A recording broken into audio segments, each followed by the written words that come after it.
आणि आता वळूयात पुढच्या बातमीकडे।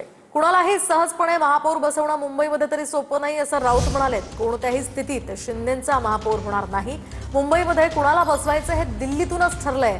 अजून ठाकरेंच्या शिवसेनेनं काही ठरवलेलं नाही। आम्ही फक्त मजा बघतोय असंही संजय राऊत म्हणाले। एक सांगतो, कोणत्याही परिस्थितीमध्ये ते काय ते कोणते शिंदे गट, त्या शिंदे गटाचा महापौर वगैरे होत नाही। काल आपण मोदींचं भाषण ऐकलं असेल, पहली बार मुंबई में बीजेपी का मेयर बनने जा रहा है। म्हणजे दिल्लीत ठरलेलं आहे की मुंबईत कोणाला बसवायचं, आणि त्याच्यामध्ये फक्त बीजेपी नाही, गौतम अडाणी सुद्धा ठरवणार ना कोणाला बसवायचं ते। कारण 2017ला अवघ्या 2 जागांचाच फरक होता।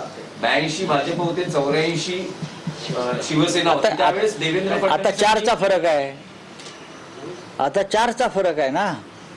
आणि तुमचा सहकारी पक्ष जो आहे हा पाण्यात देव घालून बसलेला आहे की भाजपचा महापौर होऊ देत नाही म्हणून। आता त्या दोघांमध्ये काय होत आहे त्याचा आधी निकाल लागू द्या, मग आम्ही आमचे देव बाहेर काढू।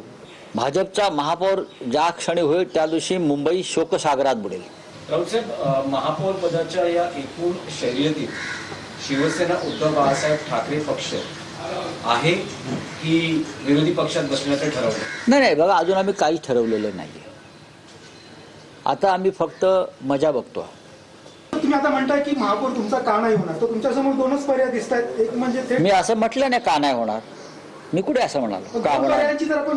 पर्याय बघू ना, तुम्ही कशाला चिंता करताय? तुम्ही अजिबात बघू ना, किती दिवस तुम्ही गणित, तुमचे गणितात किती मार्क मिळाले होते 10वीला बघा जरा आधी आणि मग हे गणित करा। गणित बघू ना, आम्ही हे गणितावर चालत नाही, बऱ्याच गोष्टी असतात राजकारणात।